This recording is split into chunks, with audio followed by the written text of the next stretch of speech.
Hello friend, स्वागत है आज के इस सेशन में। हम लोग देख रहे हैं जीके डेली डोज और इसके अंतर्गत हम लोग पढ़ रहे हैं रेलवे स्पीड समान अध्ययन, उसका पेज नंबर 114।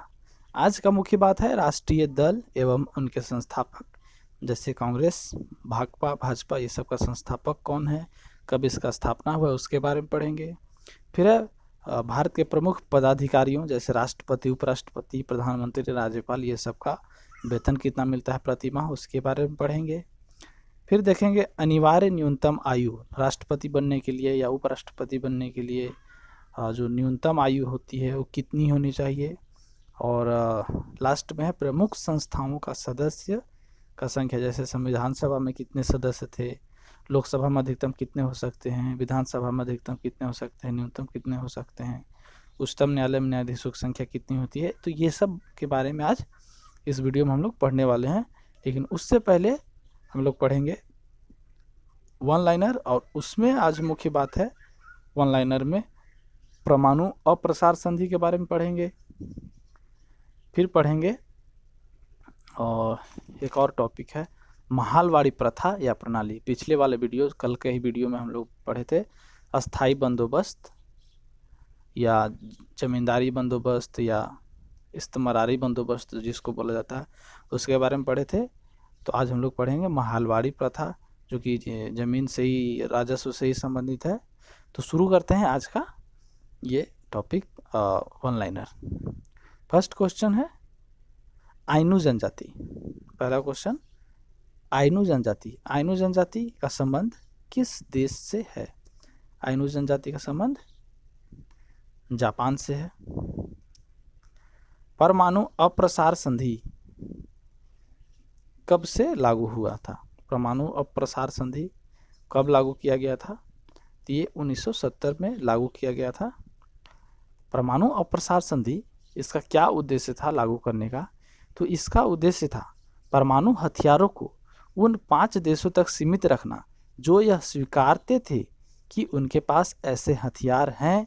यह 5 जो देश हैं वो हैं अमेरिका, फिर है सोवियत संघ, क्योंकि ये 1970 का बात है तो उस समय रूस नहीं था, सोवियत संघ था। 1951 में रूस बना है, आज का जो रूस है वो। फिर है चीन, ब्रिटेन और फ्रांस। ये 5 देश जो हैं वो संस्थापक सदस्य थे। पांचों ने मिल उनके लिए ये परमाणु अप्रसार संधि लागू किया गया था। लेकिन चीन और फ्रांस ने इस संधि पर 1992 तक हस्ताक्षर नहीं किए थे। बाद में इन लोग ने भी हस्ताक्षर कर लिया और परमाणु अप्रसार संधि को माना। ये जो 5 परमाणु हथियार जो ऊपर में हम बोले 5 देश, ये पांचों जो परमाणु हथियार संपन्न राष्ट्र हैं वो सुरक्षा परिषद, संयुक्त राष्ट्र के सुरक्षा परिषद के भी अस्थायी सदस्य हैं। ये इसमें क्या था कि इसका रेस्ट्रिक्शन क्या था परमाणु अप्रसार संधि का, इसमें करना क्या था मेनली? तो ये जो देश थे ये ना तो परमाणु संपन्न देशों को, हाँ, ये जो परमाणु संपन्न देश थे ये ना तो किसी को हथियार देंगे, दूसरे देश को परमाणु हथियार ना तो ये देंगे और ना ही वो किसी देश को हथियार बनाने में मदद करेंगे। हाँ, ये उनका उद्देश्य था। और अब तक जो है 187 देशों ने इस परमाणु अप्रसार संधि पे हस्ताक्षर कर लिया है। इस संधि पर हस्ताक्षर करने वाले देश ने इस बात पर सहमति जाहिर की है कि वे ना तो इस तरह के हथियार विकसित करेंगे, हाँ, वे अपने देश में ना तो इस तरह के हथियार विकसित करेंगे और न ही उन्हें प्राप्त करने की कोशिश करेंगे। इसी शर्त पे उन्होंने हस्ताक्षर किया है ये परमाणु अप्रसार संधि पे। हालांकि उन्हें इसकी इजाज़त है कि वे परमाणु ऊर्जा शांतिपूर्ण उद्देश्यों के लिए विकसित कर सकते हैं। शांतिपूर्ण उद्देश्यों का मतलब ये हुआ कि आप बिजली उत्पादन करने के लिए उसको विकसित कर सकते हैं। लेकिन वह भी जो विकसित करेंगे वो कैसे होगा? तो वो वियना में स्थित अंतर्राष्ट्रीय परमाणु ऊर्जा एजेंसी के निरीक्षकों की देखरेख में होगा। जो विकसित करेंगे आप ऊर्जा के लिए, विद्युत ऊर्जा के लिए, वो वियना स्थित अंतर्राष्ट्रीय परमाणु ऊर्जा एजेंसी के निरीक्षकों के देखरेख में होगा। और इस अप्रसार संधि का एक और कार्य ये है कि भारत, पाकिस्तान और इजराइल ने इस अप्रसार संधि पे हस्ताक्षर नहीं किया है आज तक, जबकि ये तीनों परमाणु संपन्न राष्ट्र हैं।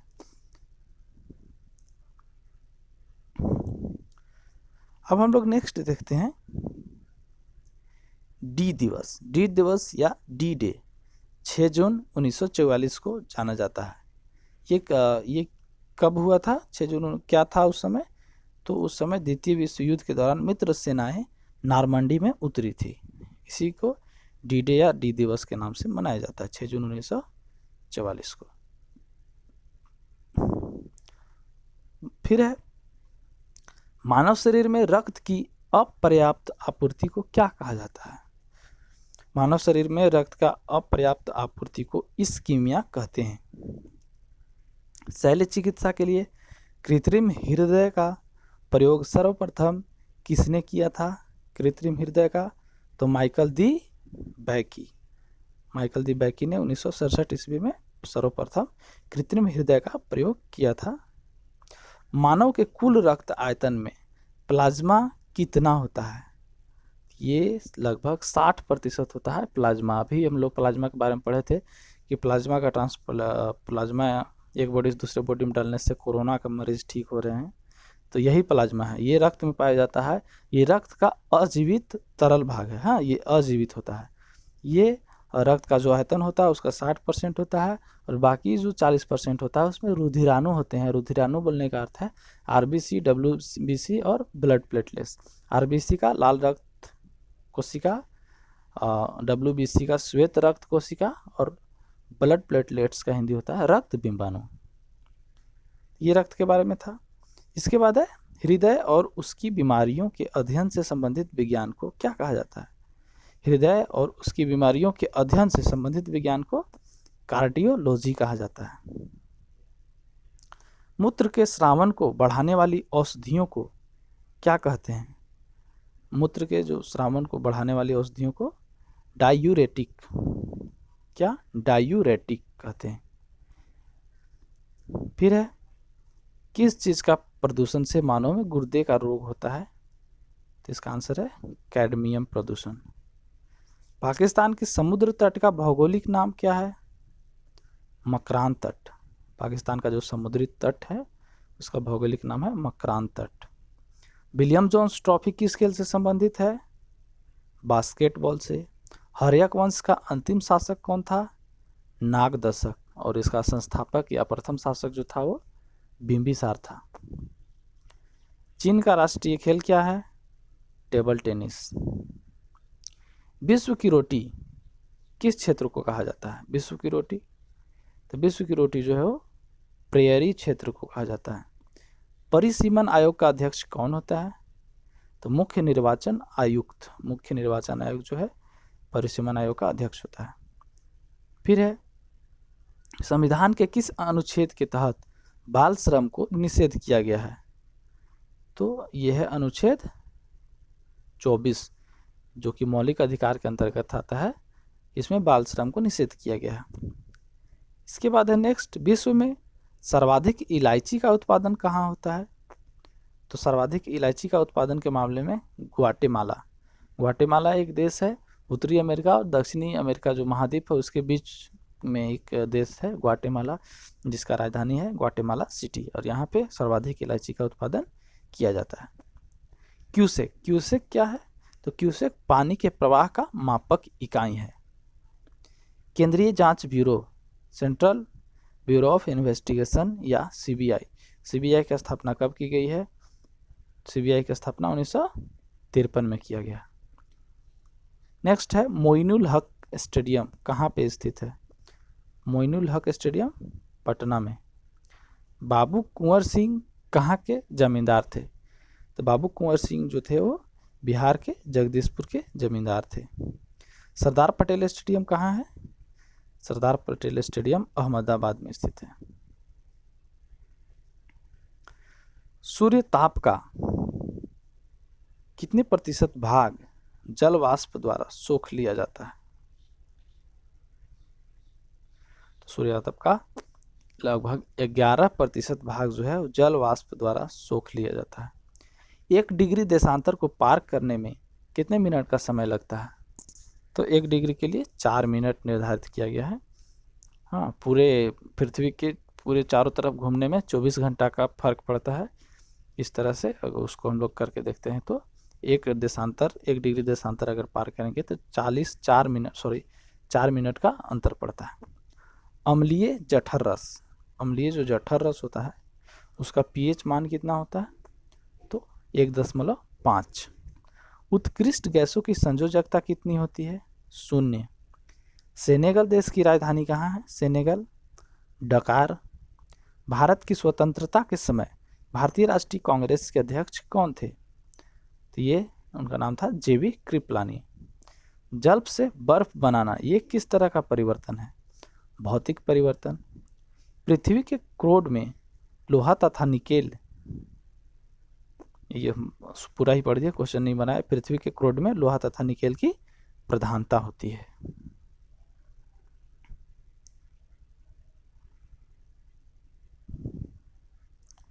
अब है रेड स्क्वायर, कहाँ स्थित है रेड स्क्वायर? रूस में। रेड स्क्वायर रूस में स्थित है। पृथ्वी पर हम घर्षण बल के कारण चल पाते हैं। हाँ, पृथ्वी पे कैसे चल पाते हैं? नहीं तो गिर जाता है। अगर घर्षण नहीं होता तो हम लोग गिर जाते हैं, घर्षण बल रहेगा तभी आसानी से चल पाते हैं। फिर है सबसे पहले खोजा गया वायरस कौन सा है? TMV। पहला वायरस TMV है। प्रधानमंत्री का सचिवालय किस मंत्रालय का अधीन होता है?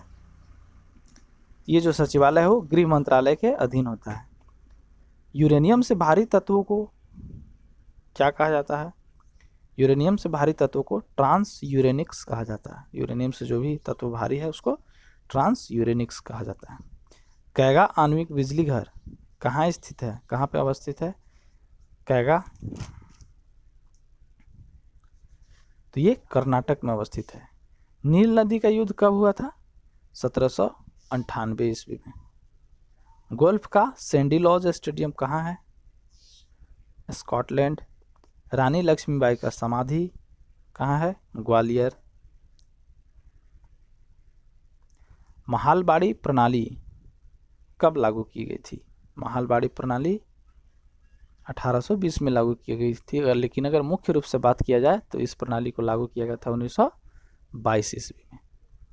ये प्रणाली जो है हॉल्ट मैकेंजी एवं मार्टिन के द्वारा शुरू किया गया था। ये भारत के उत्तर साइड में और उत्तर पश्चिमी साइड में लागू किया गया था, पंजाब, मध्य प्रांत और पश्चिमी यूपी के क्षेत्रों में। ये भारत के लगभग 30% क्षेत्रों पे इस प्रथा को लागू किया गया था। ये लगान से संबंधित प्रथा है। हाँ, लगान इस प्रथा के अनुसार क्या है कि लगान सीधे किसानों से न लेकर, लगान को सीधे किसानों से न लेकर महल से या गांव, महल का अर्थ होता है गांव, एक गांव में फिक्स कर दिया जाता था कि एक जगह पे सारा किसान लोग जो है उस अपना राजस्व जो भी होगा वो इकट्ठा करेंगे और उस गांव के माध्यम से अंग्रेज़ों के पास वो राजस्व जाता था। पहले उपज का 2/3 था ये राजस्व, लेकिन बाद में कृषक आंदोलन के बाद 1855 में इसे आधा कर दिया गया था। राजस्व जो भी उत्पादन होता था उसका आधा लगान के रूप में लिया जाता था। ये हो गया महालबाड़ी। अब बाबर के पिता का नाम क्या था? उमर शेख मिर्जा। वित्त आयोग के अध्यक्ष की नियुक्ति कौन करता है? राष्ट्रपति। किडनी स्टोन में क्या होता है? किडनी स्टोन, इसमें कैल्शियम फॉस्फेट होता है, कैल्शियम फॉस्फेट। कनिष्क को क्या कहा जाता है? तो कनिष्क को द्वितीय अशोक कहा जाता है। आहार नाल में स्टार्च के पाचन में अंतिम जो उत्पाद होता है वो क्या है? माल्टोज। दक्षिण भारत में दांडी मार्च का संचालन किसने किया था दक्षिण भारत में? तो इसका आंसर है राजा जी ने।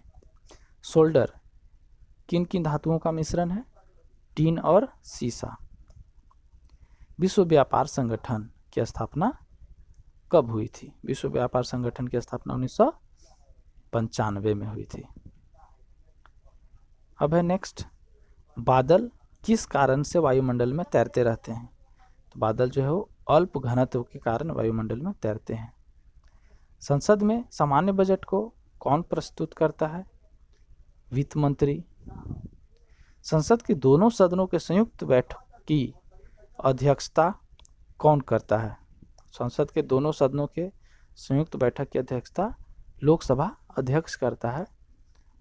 ये जो प्रावधान है वो भारत का संविधान के 118 नंबर अनुच्छेद के तहत, 118 अनुच्छेद 118 के तहत जो है संसद के दोनों सदनों की संयुक्त बैठक की अध्यक्षता लोकसभा करता है। ये किस परिस्थिति में बुलाया जाता है? तो जब दोनों सदनों लोकसभा और राज्यसभा में किसी बात को लेके जो है वो एक मतलब विचारों का मेल नहीं होता है, तब ये संयुक्त अधिवेशन बुलाया जाता है। नदी द्वारा सिंचित क्षेत्र क्या कहलाता है? नदी द्वारा सिंचित क्षेत्र जो है बेसिन या द्रोणिका कहलाता है। शैवाल में किसकी बहुलता होती है? शैवाल में क्लोरोफिल की बहुलता होती है। खून की कमी को क्या कहा जाता है? तो खून की कमी को एनीमिया कहा जाता है। प्लासी की लड़ाई का मैदान कहाँ पे स्थित है? प्लासी की लड़ाई का मैदान पश्चिम बंगाल में स्थित है। गुजरात को जीतकर किसने दिल्ली सल्तनत में शामिल किया था? गुजरात को जीतकर, तो इसका आंसर है अलाउद्दीन खिलजी। कबीर की मृत्यु के पश्चात उनकी समाधि कहाँ बनाई गई है? तो कबीर की मृत्यु के पश्चात उनकी समाधि जो है वो मगहर में बनाई गई है। अकबरनामा के लेखक अबुल फजल की हत्या किसने की थी?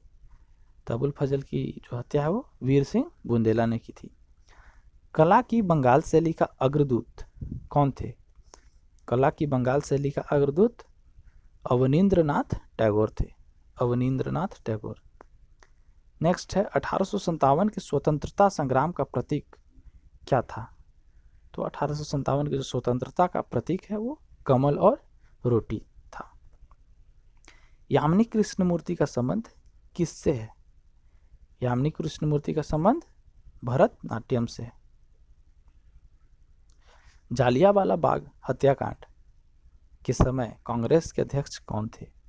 तो जालियांवाला बाग हत्याकांड जो है वो 13 अप्रैल 1919 को हुआ था और उस समय कांग्रेस के अध्यक्ष थे पंडित मदन मोहन मालवीय, जिन्होंने कि बनारस हिंदू विश्वविद्यालय की स्थापना करी थी। तो ये वन लाइनर खत्म होता है। अब हम लोग देखेंगे टेबल। तो टेबल में फर्स्ट में है राष्ट्रीय दल एवं उनके संस्थापक।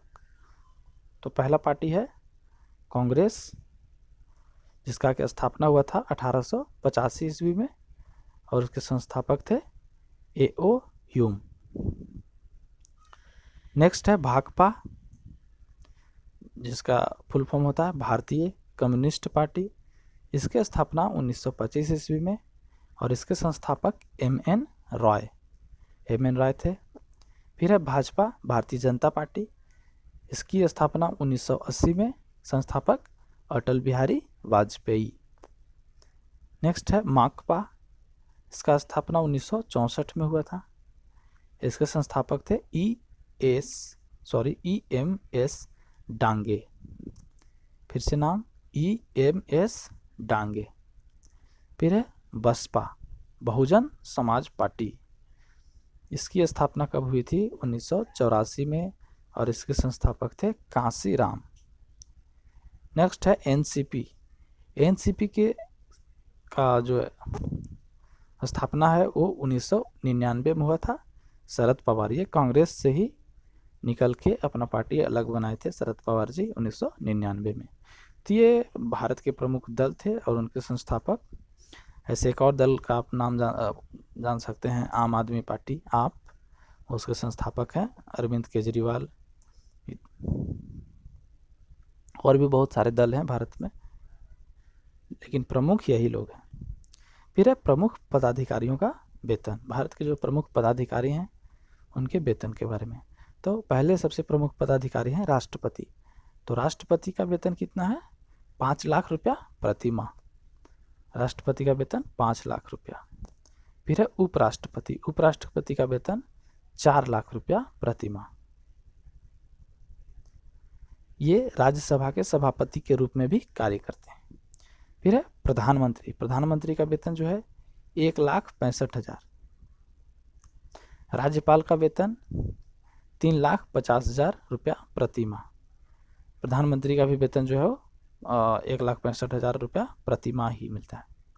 फिर है लेफ्टिनेंट गवर्नर या केंद्र शासित प्रदेश के जो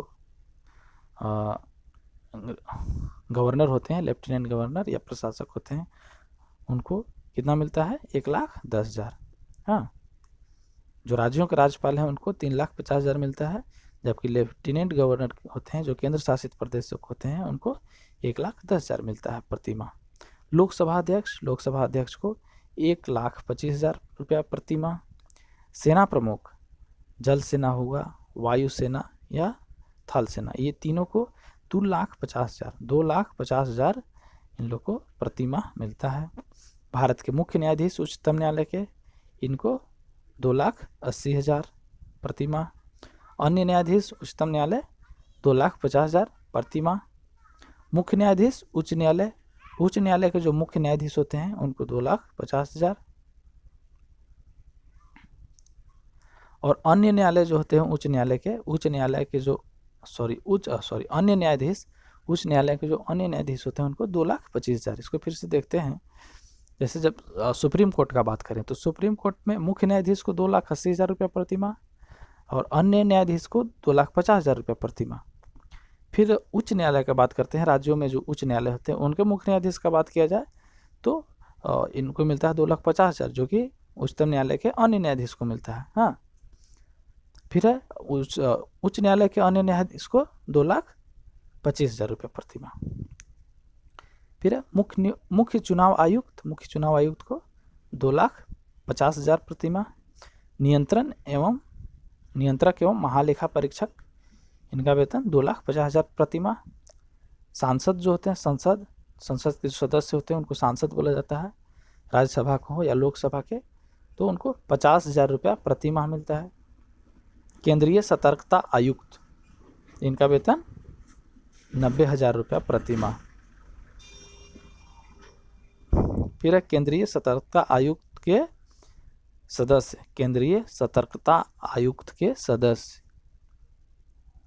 80,000 रुपया प्रति माह। और लास्ट में है संघ लोक सेवा आयोग के अध्यक्ष।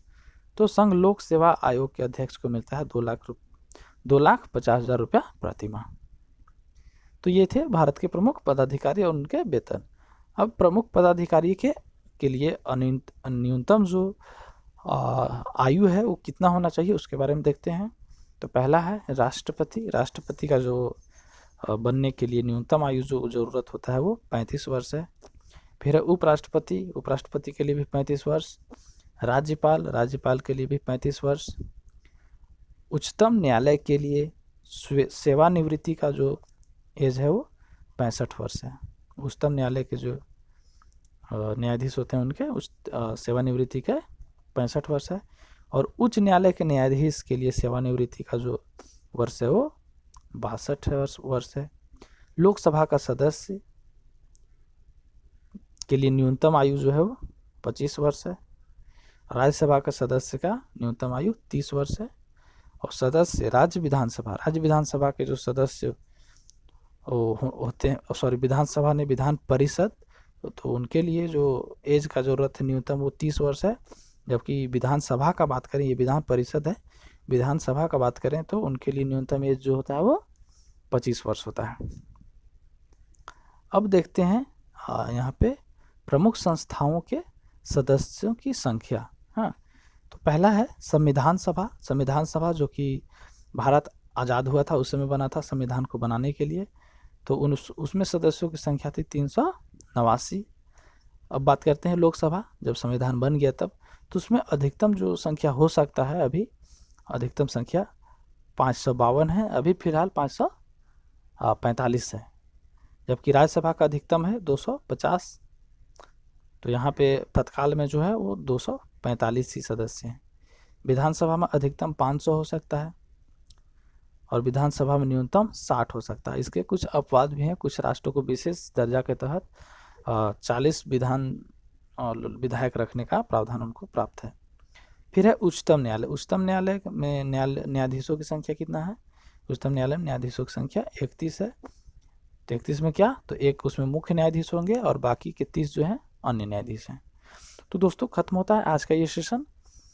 आपको ये वीडियो कैसा लगा, इसमें क्या क्या जरूर और मतलब इसको मॉडिफाई किया जा सकता है और क्या किया जा सकता है, उस बारे में आप हमें कमेंट कर सकते हैं, बता सकते हैं कि आपको ये कैसा लगा। और कहीं पे भी इस वीडियो के किसी भी पार्ट में अगर किसी तरह का गलती हो तो प्लीज़ कमेंट करके बताएं। और अगर अच्छा लगा तो कुछ नाइस कमेंट भी आना चाहिए आप लोग की तरफ से। मेरे लिए वही मेरा मेहनताना हो जाएगा। कमेंट, लाइक करें, सब्सक्राइब करें, वीडियो को शेयर करें जितना हो सके, ताकि ज़्यादा से ज़्यादा लोगों तक इस वीडियो की पहुंच हो और मेरा चैनल ग्रो करता रहे। धन्यवाद दोस्तों।